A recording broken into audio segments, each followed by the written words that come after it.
All right, YouTube, how you doing? Welcome back to the channel. It is Wednesday, May 1st. Happy May to everyone out there. We had a couple NBA playoff games on today's slate. We're going to make a separate video for each of them. So in this video, we're looking at the Boston and Miami game number 5. We'll also have a separate video for the Clippers and Mavericks game coming out after this one. So make sure to go check that out.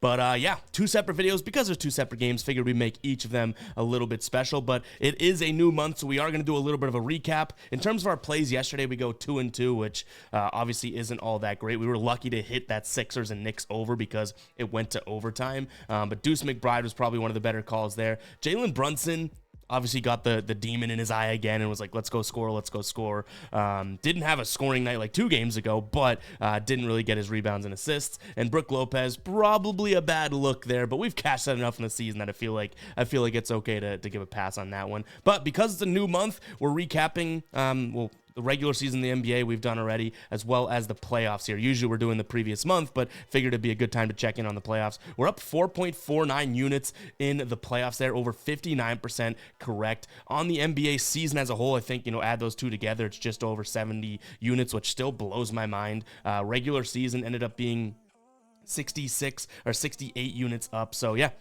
good stuff so far, even though last night was a 50-50 game, still up on the playoff run here, which is nice to see. We're doing a lot of player props. You can see 19 player prop wins, 14 losses there, and up almost 3 units in player props. So that's the recap, but yeah, let's go ahead and jump into this game here, guys. So overall, this is a spread that in which, I just don't feel like it's valuable touching.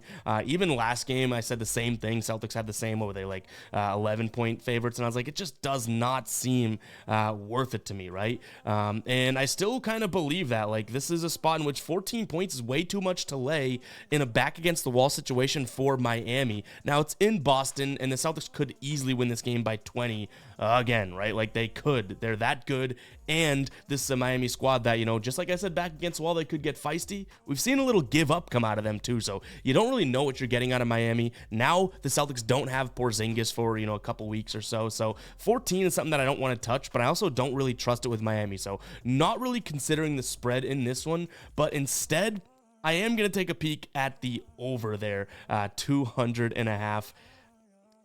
I keep taking the over, okay? We've taken in 2 straight games and lost in 2 straight games, so that one's on me. Maybe it is a stupid guppy type pick, but nonetheless, I still think that this is a spot in which the Celtics can go out there and give you 105, and then all we need is Miami to kind of contribute offensively, which, yes, they haven't really done, but even if they did, like, the 95 or so, like they did in game number 1, like, and that's what they end up finishing with, I do think that we could hit over 200.5. At some point, this total is too low, right? So I'm probably the idiot in the room, but give me the over 200.5 in this spot. Like I said, the Celtics still scoring 100 plus in each game, so they're carrying their weight. In Miami, we did see score 110 plus in game number 2. So overall, if we just see a Miami team that has a little bit of fight in them, or Tyler Hero hits his shots, or somebody hits their shots, I think Miami can get to like 97, 98 points and make this definitely something that could be a potential. But it's going to come down to Miami hitting shots because I trust that the Celtics will.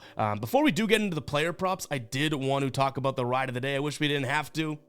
Got to drop the womp womp again. We had Corey coming in with Miles Turner. He was riding the hot hand over 20.5 points. Turner finishes with 13. Guys, if you don't know what the ride of the day is, it's a way to potentially get shouted out on the channel. All you got to use is that hashtag ride of the day in the comments, and I'm jumping on board with one person's pick, giving you a shout out in the next video, win or loss. If you win, we continue to ride with your pick, and you continue to get a shout out. And we also shout you out over on Twitter at EvGuyBoston if you do want to follow me there. Popped up right here. Go follow me there, guys.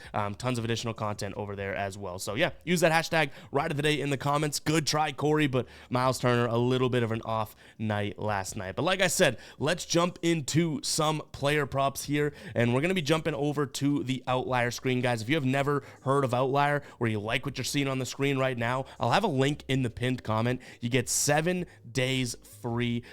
It's an absolute game changer of a tool. We just did the recap for the season, right?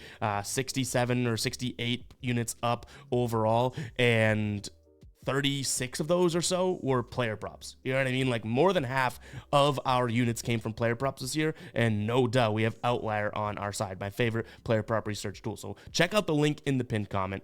2 of our 3 player props today are plus money plays. Make sure to keep an eye on the pinned comment to see what we ultimately roll with. Everything we're talking about is just stuff that I like as of right now. Haven't locked in yet. But the first one we're looking at is going to be Drew Holiday over 4.5 assists. He's cashed this in 5 of his 7 against Miami. He's done it in both of the last 2 games here.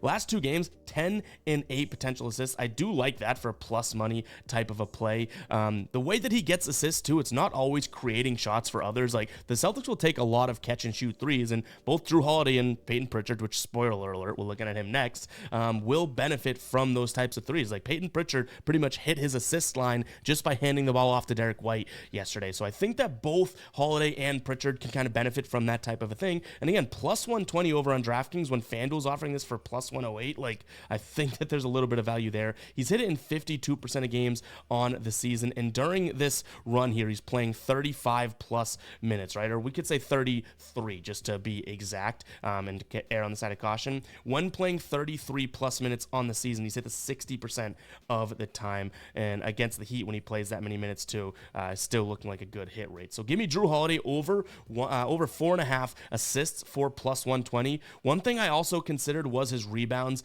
plus assists. I don't mind that at all either. In fact, wouldn't mind potentially splitting a unit there either. He's averaging about 8, or actually look at that, when he plays against the Heat here, he's averaging 9.1 rebound chances, but just not so much this series. So that's why we kind of stayed off it, but that's a decent pivot. And I spoiled it. I also like Peyton Pritchard over 2.5 assists today as well. His potential assists aren't necessarily there. I'm not going to gas it up and act like they are. But again, his assists are literally coming from these handoff plays and passes in which he does have the ball a lot to start the offense. And then he goes, hey, Tatum, here, Brown, here, White, and obviously those do still count as assists. So I like the spot. It's been cashing in the series overall. You could see Game 1 cashed, Game 2 cashed. All right, Game 3, fine, didn't really cash. Game 4 cashed, so it's definitely a spot in which has been profitable so far. And then our next plus money play, you're seeing a lot of red here, right? This is Bam Adebayo against the Celtics. I like his over 11.5 boards. The thing with him is that he's going to get 15, 14, last game 22 rebound chances, but he's grabbing like 75% of his rebound chances, which is absolutely incredible. And no Kristaps Porzingis, who would be one of the only guys that I'm worried about like getting a rebound over him in this game. So I think Bam Adebayo has a decent rebounding night. There's definitely been enough missed shots for him to also get some offensive rebounds. If we look at that, he's averaging about 2.3 offensive rebounds, this season against the Celtics, or dating back to last year. But in these last couple games, right, 5 and 4, he's averaging 4.5 offensive rebounds. If you add 4.5 offensive rebounds to whatever the hell he's going to get rebound-wise, I'm going to take that plus 115 play all day long. And you could see Caesars and BetMGM have this in the negative money. So FanDuel at plus 115 has a little bit of value there for sure as well. So to recap, I like the over in this game. Call me an idiot or a sucker because, again, I keep saying I'm taking the bait. And if I was a fish and fishermen were fishing me, like, I'd be getting killed right now, or eaten. But I also like that over. I like Drew Holiday's over in assists, potentially rebounds plus assists, Peyton Pritchard's over in assists, and then Bam Adebayo's over 11.5 boards. Keep an eye on the pinned comment to see if we lock those in, guys. That's completely free. It's just updated in the pinned comment, as well as if we add any other plays to it. So that's going to do it for me today. Make sure to check out the Clippers and the Mavs video as well, but I'll catch you guys in the next one. All right, peace out. Go check out Outlier. Peace out.